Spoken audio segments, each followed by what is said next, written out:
साल था 1803, जब एक भयानक भूकंप ने पूरे क्षेत्र को तहस नहस कर दिया था और बद्रीनाथ मंदिर भी पूरी तरह से ध्वस्त हो गया था।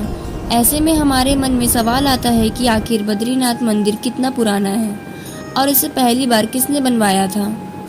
साथ ही यह भी सवाल उठता है कि क्या यह मंदिर वास्तव में पहले एक बौद्ध विहार था या फिर यह एकमात्र मिथक है।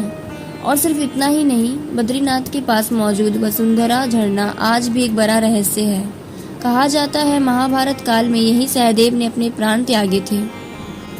लोक कथाओं में यह मान्यता है कि जिस व्यक्ति के मन में पाप होता है उस पर झरने का पानी नहीं गिरता। क्या इसके पीछे कोई आध्यात्मिक शक्ति है या कोई वैज्ञानिक तथ्य? जब मंदिर के कपाट 6 महीने के लिए बंद होते हैं तब अंदर जलने वाला दीपक आखिर 6 महीने तक निरंतर कैसे जलते रहता है। अब आते हैं सबसे बड़े सवाल पर। जोशीमठ में स्थित भगवान नरसिंह की मूर्ति का एक हाथ लगातार पतला होता जा रहा है। पुराणों की भविष्यवाणी कहती है कि जिस दिन मूर्ति में से यह हाथ अलग हो जाएगा तब नर और नारायण पर्वत आपस में मिल जाएंगे और बद्रीनाथ धाम विलुप्त हो जाएगा। आखिर पुराणों ने यह भविष्यवाणी क्यों की है? क्या है इसके पीछे का कारण?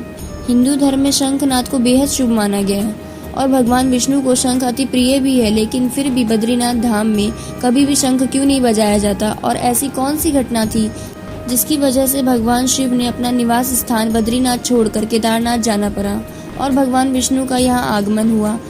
इन सभी सवालों के जवाब जानने के लिए हमारे साथ बने रहिए, क्योंकि इस वीडियो में हम आपको बद्रीनाथ धाम से जुड़े ऐसे अनसुलझे रहस्य बताएंगे जिनके जवाब शायद आज विज्ञान के पास भी नहीं है। तो चलिए शुरू करते हैं बद्रीनाथ के रहस्यों की यह रहस्यमयी यात्रा। भारत के उत्तराखंड में बसा बद्रीनाथ धाम केवल एक मंदिर ही नहीं बल्कि आस्था, रहस्य और चमत्कारों का अद्भुत संगम है। हिमालय की ऊंचाइयों में भगवान विष्णु को समर्पित यह पवित्र स्थल सदियों से भक्तों को अपनी ओर खींचता आया है। पर क्या आप जानते हैं कि इस मंदिर के हर पत्थर के पीछे छिपी है अनगिनत कहानियाँ जो केवल आस्था ही नहीं बल्कि चमत्कारों और विज्ञानों से भी जुड़ी हुई है। बद्रीनाथ धाम के रहस्यों की यात्रा शुरू करने से पहले आइए जानते हैं इसके निर्माण और उससे जुड़ी पौराणिक कथाओं के बारे में। यह भव्य मंदिर आखिर कितना पुराना है और इसका निर्माण किसने कराया था? तो आइए जानते हैं बद्रीनाथ धाम के इतिहास और उससे जुड़ी रहस्यमयी पौराणिक कथाओं के बारे में। दोस्तों, आगे बढ़ने से पहले इस वीडियो को एक लाइक करके चैनल को सब्सक्राइब जरूर कर दीजिए। ऐसा कहा जाता है कि बद्रीनाथ धाम पहले भगवान शिव का निवास स्थान था, लेकिन बाद में भगवान विष्णु ने इस स्थान को भगवान भोलेनाथ से मांग लिया। पौराणिक कथाओं के अनुसार एक समय भगवान विष्णु ध्यान और तपस्या के लिए एक शांत और उपयुक्त स्थान की तलाश कर रहे थे। उन्हें अलकनंदा नदी के किनारे यह स्थान बहुत पवित्र और शांत लगा, लेकिन उस समय यह स्थान भगवान शिव और माता पार्वती का निवास हुआ करता था। भगवान विष्णु ने एक युक्ति सोची। एक दिन जब भगवान शिव और माता पार्वती भ्रमण के लिए बाहर निकले तभी भगवान विष्णु ने बालक का रूप धारण कर लिया और द्वार पर जाकर रोने लगे। जब शिव और पार्वती लौटे तो उन्होंने द्वार पर एक रोता हुआ शिशु देखा। माता पार्वती की ममता जाग उठी और उन्होंने उस बच्चे को उठाकर घर के अंदर ले जाने की इच्छा जताई, लेकिन शिव जी ने चेतावनी दी कि यह कोई साधारण बालक नहीं है, यह मायावी प्रतीत होता है। माता पार्वती शिव की बात को अनसुना करके बच्चे को गोद में उठाकर घर के भीतर ले गई, उसे दूध पिलाया और सुला दिया। इसके बाद वे दोनों स्नान के लिए पास के झरने की ओर चले गए। जब वे लौटे तो देखा कि घर का द्वार अंदर से बंद था। शिवजी ने कहा कि अब यह स्थान तुम्हारा नहीं रहा, यह वही मायावी बालक है जिसे तुमने अंदर ले जाकर शरण दी थी। अब यह द्वार नहीं खुलेगा और मैं बलपूर्वक इसे नहीं खोलूंगा। इसके बाद भगवान शिव और माता पार्वती वह स्थान छोड़कर केदारनाथ चले गए और भगवान विष्णु बद्रीनाथ में स्थायी रूप से विराजमान हो गए। जब भगवान विष्णु ध्यान योग में लीन थे तब अचानक अत्यधिक हिमपात होने लगा। चारों ओर बर्फ की चादर बिछ गई और भगवान विष्णु समेत उनका तपोस्थल भी हिम में पूरी तरह से ढक गया। यह देखकर माता लक्ष्मी बहुत व्याकुल हो उठी। वे नहीं चाहती थी कि भगवान विष्णु को तपस्या के दौरान किसी भी प्रकार की बाधा पहुंचे। तब उन्होंने एक महान संकल्प लिया। उन्होंने स्वयं को एक बद्री यानी बेड़ के वृक्ष के रूप में परिवर्तित कर लिया और भगवान विष्णु के समीप खड़े होकर सारी बर्फ वर्षा और कठोर मौसम को अपने ऊपर झेलने लगी। माता लक्ष्मी कई वर्षों तक बिना हिले डुले बद्री वृक्ष के रूप में खड़ी रही ताकि भगवान विष्णु की तपस्या में कोई विघ्न न आए। जब भगवान विष्णु की तपस्या पूर्ण हुई और उन्होंने आंखें खोली तो देखा कि लक्ष्मी जी उनके सामने हिम से ढकी हुई खड़ी है। उनकी तपस्या, समर्पण और प्रेम को देखकर भगवान विष्णु अत्यंत भावुक हो गए। उन्होंने माता लक्ष्मी से कहा, हे देवी, तुमने मेरी जितनी ही तपस्या की है, इसलिए आज से इस स्थान पर मेरी पूजा तुम्हारे साथ होगी, और क्योंकि तुमने मेरी रक्षा बद्री वृक्ष के रूप में की है, इसलिए आज से लोग मुझे बद्रीनाथ के नाम से जानेंगे। इसी कारण से इस पावन स्थान को बद्रीनाथ धाम कहा जाने लगा और यहाँ भगवान विष्णु की पूजा माता लक्ष्मी के साथ की जाती है। अब हम सबके मन में एक सवाल जरूर उठता है कि आज जो भव्य मंदिर है और उसमें विराजित भगवान बद्री की मूर्ति हम देख रहे हैं, उसे आखिर किसने बनाया और यह मंदिर वास्तव में कितने साल पुराना है। तो आइए जानते हैं इसके इतिहास के बारे में। बद्रीनाथ मंदिर के निर्माण को लेकर कोई ठोस ऐतिहासिक रिकॉर्ड मौजूद नहीं है, लेकिन वैदिक शास्त्रों में यहाँ के पीठासीन देवता भगवान बद्रीनाथ का उल्लेख मिलता है। ऐसा कहा जाता है कि 3री शताब्दी ईसा पूर्व में सम्राट अशोक के शासनकाल के दौरान बौद्ध धर्म हिमालय क्षेत्रों में तेजी से फैलने लगा था। कई विद्वानों का मानना है कि उसी समय बद्री तीर्थ को एक बौद्ध मठ या विहार के रूप में बदल लिया गया था। इसकी एक वजह यह भी मानी जाती है कि बद्रीनाथ प्राचीन व्यापार मार्गों पर स्थित था, जिससे बौद्ध भिक्षुओं के लिए यहाँ तक पहुँचना आसान था। आज भी बद्रीनाथ मंदिर के चमकीले रंग की लकड़ी की सजावट, चौड़ी खिड़कियाँ और वास्तुशिल्प शैली तिब्बती बौद्ध स्थापत्य की झलक देती है। कुछ परंपराओं के अनुसार ऐसा भी माना जाता है कि 8वीं शताब्दी तक यहाँ एक बौद्ध प्रतिमा भी स्थापित थी। तो क्या बद्रीनाथ वास्तव में एक बौद्ध विहार था? यह सवाल आज भी इतिहासकारों और विद्वानों के बीच चर्चा का विषय बना हुआ है। चलिए जानते हैं कि इसके पीछे के तथ्य और मतों में क्या है सच्चाई। कुछ इतिहासकारों और बौद्ध ग्रंथों के अनुसार वर्तमान बद्रीनाथ मंदिर स्थल पर पहले एक बौद्ध विहार था, जहां भगवान बुद्ध की प्रतिमा स्थापित थी।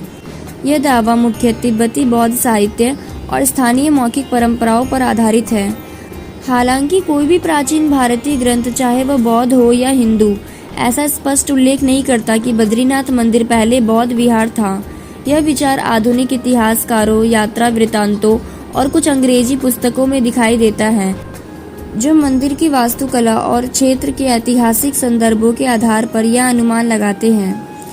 एटकिंसन की किताब द हिमालयन गैजेटियर में उल्लेख है कि मंदिर की वास्तुकला बौद्ध विहार से मेल खाती है, जिससे कुछ इतिहासकारों ने यह निष्कर्ष निकाला है कि यह स्थल का भी बौद्ध उपासना स्थल रहा होगा। प्रसिद्ध इतिहासकार और बौद्ध विद्वान राहुल सांकृत्यायन ने भी अपने लेखन में यह दावा किया है कि बद्रीनाथ में स्थापित मुख्य मूर्ति मूलतः भगवान बुद्ध की है। उन्होंने यह निष्कर्ष मंदिर के तत्कालीन रावल से बातचीत के आधार पर निकाला था। उनके अनुसार प्राचीन काल में यह स्थान बौद्ध का प्रमुख उपासना केंद्र रहा होगा, जिसे बाद में हिंदू तीर्थ के रूप में परिवर्तित कर लिया गया। हालांकि उत्तराखंड के प्रसिद्ध इतिहासकार प्रोफेसर अजय रावत इस मान्यता को पूरी तरह खारिज करते हैं। उनके अनुसार बद्रीनाथ और बौद्ध धर्म के बीच कोई प्रत्यक्ष संबंध नहीं रहा है। प्रोफेसर रावत के अनुसार एक समय तिब्बत के थोलिंग मठ में बद्रीनाथ का पुराना मंदिर स्थित था, जहां सनातन परंपराओं का पालन होता था। लेकिन जब बौद्ध धर्म का प्रभाव बढ़ा और संघर्ष की स्थिति बनी, तब सनातनी अनुयायियों ने वर्तमान बद्रीनाथ क्षेत्र में शरण ली। वह यह भी बताते हैं कि आदि शंकराचार्य ने 8वीं शताब्दी में बद्रीनाथ मंदिर की स्थापना की थी। मंदिर से जुड़े पुराने दस्तावेजों के अनुसार 1962 से पहले जब मंदिर के कपाट खुलते थे, तो पहले पूजा के बाद प्रसाद थोलिंग मठ भेजा जाता था और बदले में वहां से चवर आता था, जो बद्रीनाथ मंदिर में उपयोग किया जाता था। यह प्रथा 1962 के बाद से समाप्त हो गई थी। प्रोफेसर रावत यह भी स्पष्ट करते हैं कि बद्रीनाथ मंदिर में जो मूर्ति स्थापित है, वह भगवान विष्णु की मूर्ति है, न कि बुद्ध की। भले ही मूर्ति पद्मासन में हो, लेकिन उसके खुले बाल सनातन परंपरा का प्रतीक है, जबकि बौद्ध मूर्तियों में बाल जटाओं के रूप में होते हैं, जिन्हें उशनीस कहते हैं। इस प्रकार बद्रीनाथ मंदिर और बौद्ध धर्म के बीच संबंध का रहस्य ऐतिहासिक तथ्यों के सामने एक भ्रम मात्र प्रतीत होता है, जिसे समय, शोध और प्रमाणों ने साफ कर दिया है। दोस्तों, आपको क्या लगता है कि वाकई में बद्रीनाथ मंदिर पहले एक बौद्ध विहार था, या फिर पहले से ही यह स्थान भगवान बद्रीनाथ का निवास रहा है? अपना तर्क कमेंट में जरूर लिखिए। जब शंकराचार्य बद्रीनाथ पहुंचे, तब उन्हें मंदिर सुनसान मिला। तभी उन्होंने अपने योग बल से अनुभव किया कि भगवान विष्णु की मूर्ति नारद कुंड के भीतर जल में छिपी हुई है। वे स्वयं उस पवित्र कुंड में उतरे और वहां से काले शालिग्राम पत्थर की एक दिव्य मूर्ति बाहर निकाली। प्रारंभ में उन्हें थोड़ा संदेह हुआ, लेकिन बार बार वही मूर्ति मिलने पर उन्होंने उसे भगवान विष्णु का विग्रह मानकर मंदिर में विधिवत स्थापित कर दिया। नारद कुंड का जल आज भी गर्म रहता है और इसे अत्यंत पवित्र माना जाता है। मान्यता है कि इसी कुंड के पास देव ऋषि नारद ने 6000 वर्षों तक कठोर तपस्या की थी। भक्तजन आज भी बद्रीनाथ मंदिर के दर्शन से पहले तप्त कुंड और नारद कुंड के जल में स्नान करते हैं, जिससे पापों से मुक्ति और मोक्ष की प्राप्ति मानी जाती है। अब बात करते हैं मंदिर की वर्तमान संरचना की। साल 1803 जब गढ़वाल हिमालय में एक भयंकर भूकंप आया, तब बद्रीनाथ मंदिर भी पूरी तरह से क्षतिग्रस्त हो गया। मंदिर के कई हिस्से टूट गए, लेकिन चमत्कारिक रूप से मुख्य मूर्ति पूरी तरह सुरक्षित रही। इसके बाद जयपुर के धर्मनिष्ठ राजा सवाई जगत सिंह द्वितीय ने मंदिर के पुनर्निर्माण का बीड़ा उठाया। उन्होंने न केवल आर्थिक सहायता प्रदान की, बल्कि मंदिर को दोबारा पत्थरों से वैदिक शैली में बनवाया, ताकि वह भविष्य के भूकंपों को सह सके। उन्होंने मंदिर के पारंपरिक स्वरूप को भी बरकरार रखा। आज जो मंदिर हम देखते हैं, उसकी दीवारें, छत और शिखर सब 19वीं सदी के पुनर्निर्माण का हिस्सा है। इसलिए आज जब हम बद्रीनाथ धाम के दर्शन करते हैं, तो यह केवल आस्था का प्रतीक नहीं, बल्कि एक जीवित इतिहास है जो आदि शंकराचार्य की आध्यात्मिक दृष्टि, राजा जगत सिंह की भक्ति और हिमालय की पुरातन संस्कृति का प्रतीक बन चुका है। अब बात करते हैं बद्रीनाथ धाम के सबसे बड़े रहस्य के बारे में। हर साल सर्दियों में भाई दूज के शुभ दिन पर जब बद्रीनाथ मंदिर के कपाट बंद कर दिए जाते हैं, तो उस समय मंदिर के अंदर एक दीपक जलता हुआ छोड़ दिया जाता है। अब चौंकाने वाली बात यह है कि अगले 6 महीने तक, जब तक मंदिर बंद रहता है, वह दीपक लगातार जलता रहता है, बिना किसी के हाथ लगाए, बिना तेल डाले, बिना किसी देख रेख के। और जब 6 महीने बाद अक्षय तृतीया के शुभ दिन पर कपाट फिर से खोले जाते हैं, तो मंदिर के अंदर सब कुछ बिल्कुल वैसा ही होता है, साफ सुथरा, व्यवस्थित, और वह दीपक अब भी जल रहा होता है। आज तक कोई वैज्ञानिक इसका ठोस जवाब नहीं दे पाया है कि इतनी कड़ाके की ठंड, ऑक्सीजन की कमी और बिना मानवीय उपस्थित के वह दीपक कैसे लगातार जलता रहता है। स्थानीय मान्यता कहती है कि जब मंदिर के कपाट बंद हो जाते हैं, तब खुद देव ऋषि नारद जी पूजा अर्चना करते हैं और वही इस अखंड ज्योति की रक्षा भी करते हैं। भक्तों के लिए यह सिर्फ एक दीपक नहीं, बल्कि आस्था, चमत्कार और दिव्य शक्ति का प्रतीक है। दोस्तों, अब आपके मन में एक सवाल जरूर आया होगा कि जब बद्रीनाथ मंदिर के कपाट 6 महीने के लिए बंद हो जाते हैं, तो फिर भगवान बद्रीनाथ की पूजा कौन करता है? क्या इतने लंबे समय तक भगवान बिना पूजा के ही रहते हैं? तो चलिए जानते हैं इसके पीछे की दिव्य परंपरा। जब सर्दियों में बर्फबारी शुरू होती है और बद्रीनाथ मंदिर के कपाट विधि पूर्वक बंद किए जाते हैं, तो भगवान बद्रीनाथ की उत्सव मूर्ति को विशेष वैदिक विधि में जोशीमठ लाया जाता है। यहाँ उन्हें नरसिंह मंदिर में स्थापित किया जाता है। जोशीमठ में ही अगले 6 महीने तक भगवान की पूजा, भोग और सभी धार्मिक अनुष्ठान उसी श्रद्धा से होते हैं जैसे बद्रीनाथ मंदिर में किए जाते हैं। इस परंपरा को शीतकालीन गद्दी स्थल की सांझा दी गई है और यह परंपरा आदि शंकराचार्य के समय से ही अनवरत चली आ रही है। जोशीमठ के प्राचीन मंदिर में स्थापित भगवान नरसिंह की मूर्ति की एक भुजा साल दर साल पतली होती जा रही है। स्थानीय मान्यता है कि जिस दिन यह भुजा पूरी तरह से टूट जाएगी, उसी दिन नर और नारायण पर्वत आपस में टकरा जाएंगे और बद्रीनाथ धाम का रास्ता हमेशा के लिए बंद हो जाएगा। अब जानते हैं उस पौराणिक कथा के बारे में जो भगवान नरसिंह की भुजा से जुड़ी है। कहा जाता है कि एक समय वासुदेव नाम के राजा का जोशीमठ क्षेत्र पर शासन था। एक दिन राजा शिकार खेलने के लिए वन में गए हुए थे। उसी समय भगवान नरसिंह राजा के महल में पहुंचे और महारानी से भोजन की याचना की। महारानी उन्हें पहचान तो नहीं पाई, परंतु अतिथि को देवता मानकर आदर पूर्वक भोजन कराया।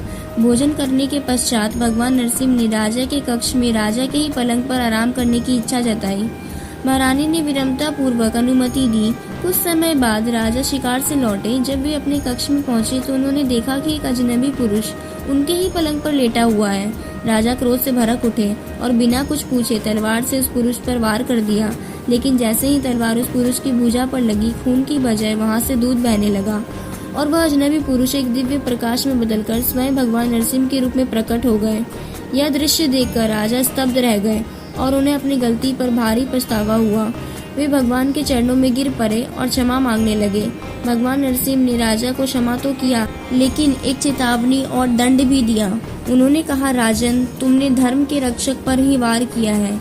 अब तुम्हें और तुम्हारे पूरे वंश को जोशीमठ छोड़कर कतर क्षेत्र में बसना होगा।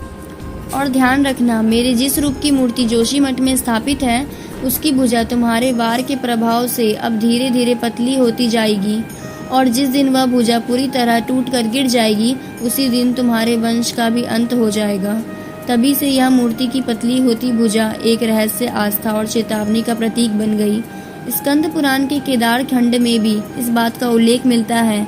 जब अधर्म अपने चरम पर पहुंच जाएगा, जब लोग प्रकृति और धर्म से विमुख हो जाएंगे, तब हिमालय की भूमि भी मौन नहीं रहेगी। भगवान नरसिंह के टूटते हाथ के साथ एक युग का अंत आरंभ होगा।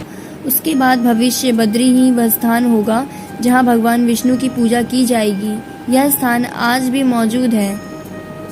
कर्णप्रयाग के पास तपोवन क्षेत्र में वहां एक गुफा में भगवान की मूर्ति स्थापित है, जिसे भविष्य का बद्रीनाथ कहा जाता है। तो दोस्तों, यह थी भगवान नरसिंह से जुड़ी वह रहस्यमय भविष्यवाणी, जो न सिर्फ जोशीमठ बल्कि पूरे सनातन विश्व को एक चेतावनी देती है। लेकिन अब बात करते हैं एक ऐसे झरने की जो दिखने में बहुत ही सुंदर है, लेकिन उसका स्वभाव बेहद विचित्र है। क्योंकि कहते हैं यह झरना एक भी बूंद पानी उस व्यक्ति पर नहीं गिराता जो पापी होता है।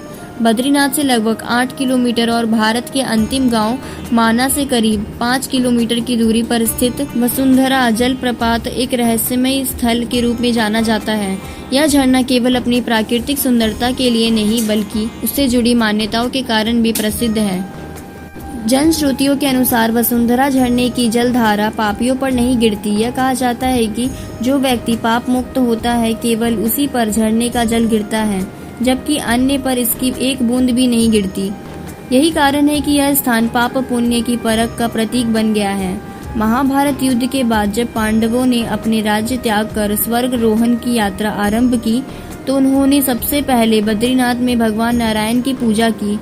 इसके बाद वे मागा गांव होते हुए वसुंधरा जलप्रपात तक पहुंचे और वहीं कुछ समय के लिए विश्राम किया। पौराणिक कथा के अनुसार जब पांडव झरने के नीचे खड़े हुए, तब उसकी जलधारा केवल युधिष्ठिर पर ही गिरी, क्योंकि वे सत्यवादी और धर्मपरायण थे, जबकि अन्य पांडवों भीम, अर्जुन, नकुल और सहदेव पर वह जल नहीं गिरा। यह देख सभी चकित रह गए और युधिष्ठिर से इसका कारण पूछा। युधिष्ठिर ने उत्तर दिया कि यह झरना साधारण नहीं है, यह ईश्वर की पवित्र जलधारा है, जो केवल निष्पाप आत्माओं को स्वीकार करती है। जिनमें वासना, अहंकार या क्रोध जैसी दुर्बुद्धियां शेष है, उन पर यह जल नहीं बरसता। हालांकि इस मान्यता का कोई वैज्ञानिक प्रमाण नहीं है, फिर भी यह आस्था और आध्यात्मिक अनुभूति से जुड़ा विषय बन गया है। श्रद्धालु आज भी इस झरने के नीचे खड़े होकर स्वयं की आत्मिक शुद्धता की परख करते हैं। वसुंधरा जलप्रपात एक ऐसा तीर्थ स्थल है जहां प्रकृति, पौराणिकता और आध्यात्मिकता एक साथ मिलकर एक अद्भुत अनुभूति प्रदान करते हैं। बद्रीनाथ धाम अपने रहस्य और दिव्यता के लिए जाना जाता है, लेकिन क्या आपने कभी गौर किया है कि इस पवित्र धाम में शंख क्यों नहीं बजाया जाता? हिंदू धर्म में शंख का नाद अत्यंत शुभ माना जाता है। यह भगवान विष्णु को भी अत्यंत प्रिय है और हर धार्मिक अनुष्ठान, पूजा या आरती में इसका उपयोग किया जाता है। फिर ऐसा क्या कारण है कि विष्णु जी के ही धाम बद्रीनाथ में शंख नहीं बजता? इसके पीछे छिपी है दो प्रमुख पौराणिक कथाएं और एक वैज्ञानिक दृष्टिकोण। पहली कथा के अनुसार एक समय माता लक्ष्मी बद्रीनाथ में तुलसी रूप में ध्यानस्थ थी। उसी दौरान भगवान विष्णु ने शंखचूर्ण नामक राक्षस का वध किया। परंपरा के अनुसार राक्षस के वध के बाद विजय स्वरूप शंखनाद किया जाता है, लेकिन भगवान विष्णु ने माता तुलसी के ध्यान को भंग न करने के उद्देश्य से शंख नहीं बजाया। तब से यह परंपरा बन गई कि बद्रीनाथ धाम में शंख नहीं बजाया जाता, ताकि देवी लक्ष्मी के ध्यान में विघ्न न पड़े। दूसरी कथा हिमालय क्षेत्र में राक्षसों के उत्पात से जुड़ी हुई है। वहाँ के ऋषि मुनि राक्षसों के डर से पूजा और साधना नहीं कर पाते थे। तब ऋषि अगस्त्य ने माता भगवती से रक्षा की प्रार्थना की।